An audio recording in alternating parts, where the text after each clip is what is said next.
Hey everyone, welcome back to my channel. In today's video, I'm just going to be answering some questions about backpacking and traveling. I asked on my Instagram for people to send me questions. I actually put this up on my story a few weeks ago now, but I just hadn't filmed it yet. So I did quite a bit of traveling 2 years ago with my friend Claudia. We did interrailing around Europe. We visited France, Spain, Italy, Switzerland, Croatia, Slovenia, the Netherlands. I think that's it. And I've done 2 seasons working in Zante in the summer, and that's 2-ish months each season because I did not stay for the whole season. And then I also did the rest of Europe this summer. Well, not every single country in Europe, but the rest of what I wanted to see for now, which was like Germany, Poland, Slovakia, Hungary, Austria. So I've done a fair amount of traveling. I am 23. I have a lot more traveling to do.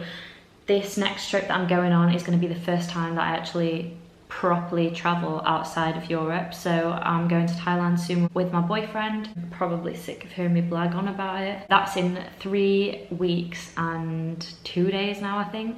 No, is it Wednesday? Yeah, that is 3 weeks tomorrow actually. Oh my god. Yeah, and then also Australia. So a lot of travel's done and a lot of travel aspirations. I have so much more that I want to do after this trip as well. Well, these trips. So yeah, I'm just going to start answering the questions now before I keep going on. So this question says, go-to website for cheap flights. I always literally just use Skyscanner. I think Skyscanner is particularly useful if you don't have an exact date that you need to go.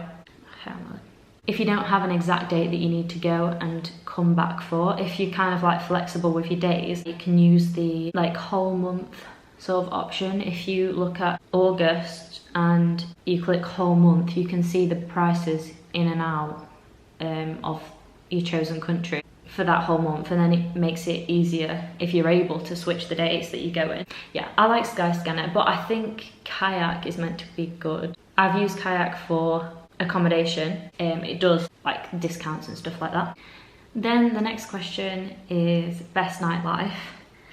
Thinking back to 2 years ago, just in my personal experience, I think Barcelona had really good nightlife.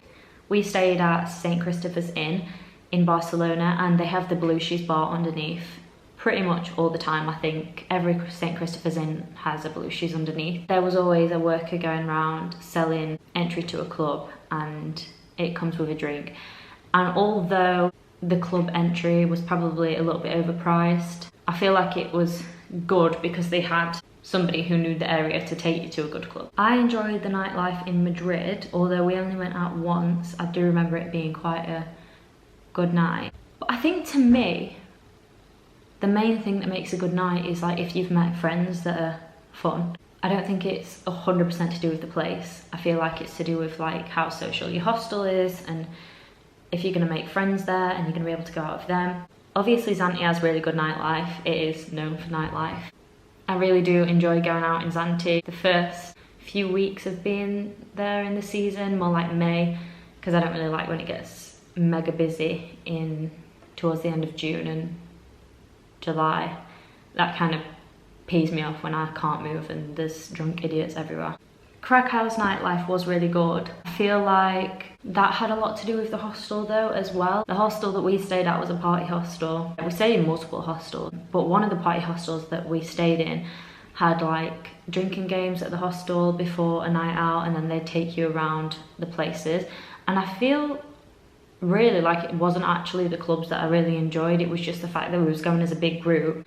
And that's the same as Slovakia. Like I had one of the best nights on the whole trip in Slovakia, but all we did really is we went to a river, had a bonfire, drank some really disgusting wine, and yeah, just because we went as a big group with the hostel. There was pre-drinks there as well in the hostel bar.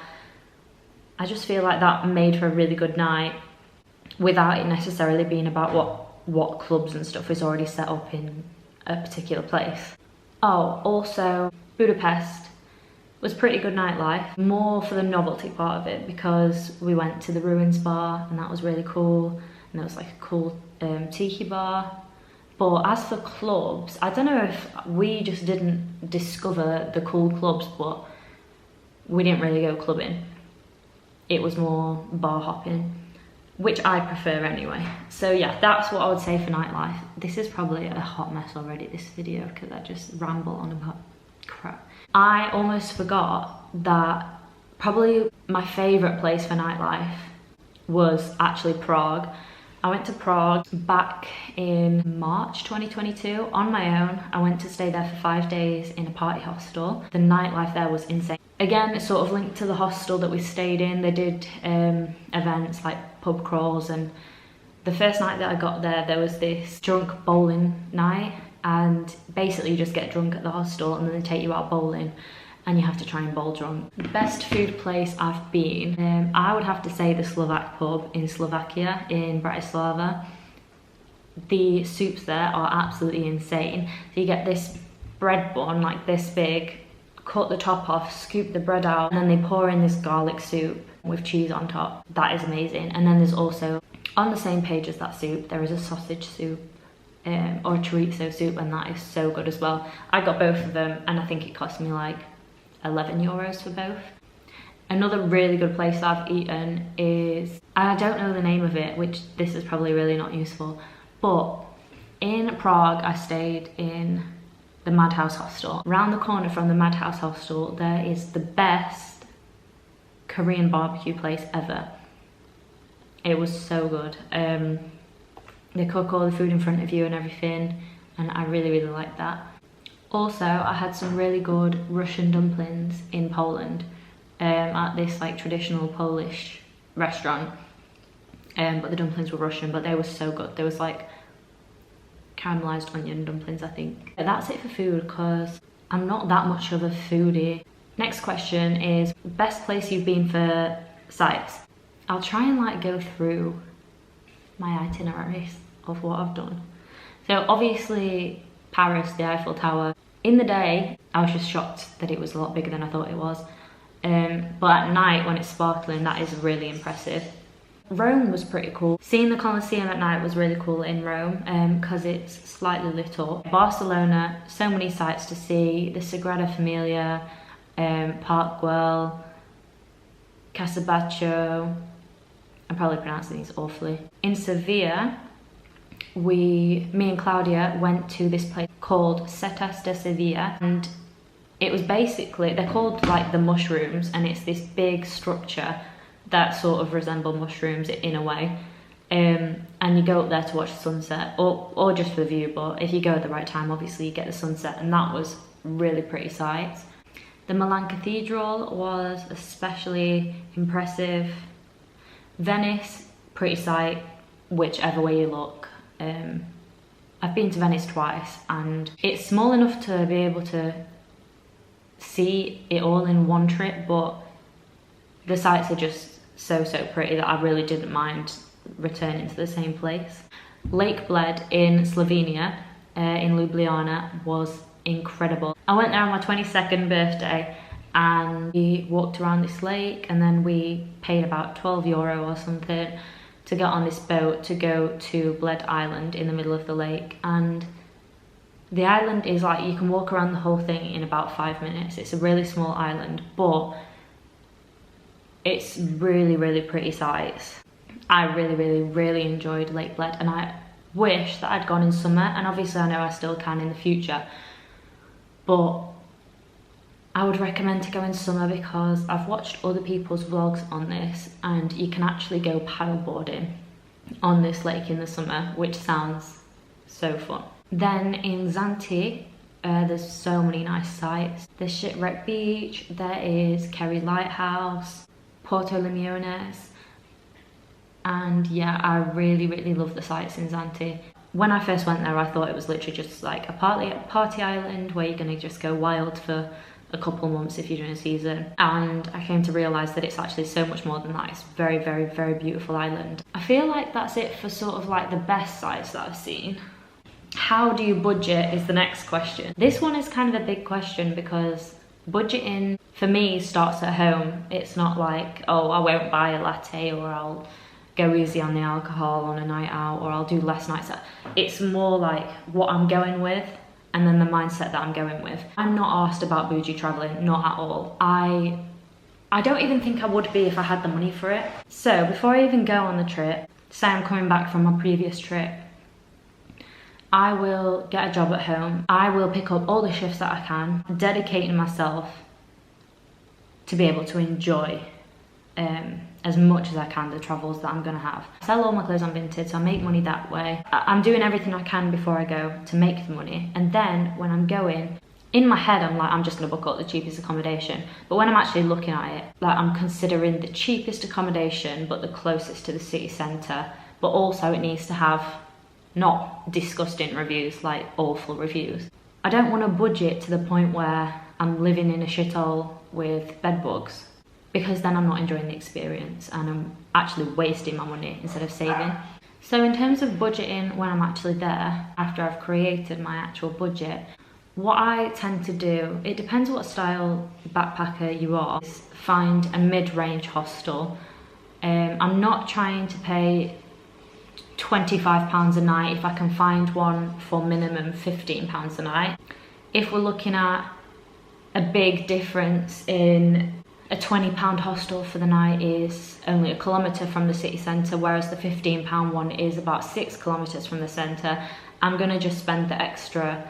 Even though we're talking about budgeting, it is probably more budget friendly to find accommodation that's actually more convenient for where you actually want to be situated, because you're going to end up spending that money on transport and stuff anyway. I will happily go in some really, really humble hostels every once in a while, as long as it's close to the city centre. Another thing that you can do to save money on accommodation is look for hostels that are taking on volunteers. This will probably be more for people who are staying somewhere for 2 weeks minimum for most hostels, I think it is.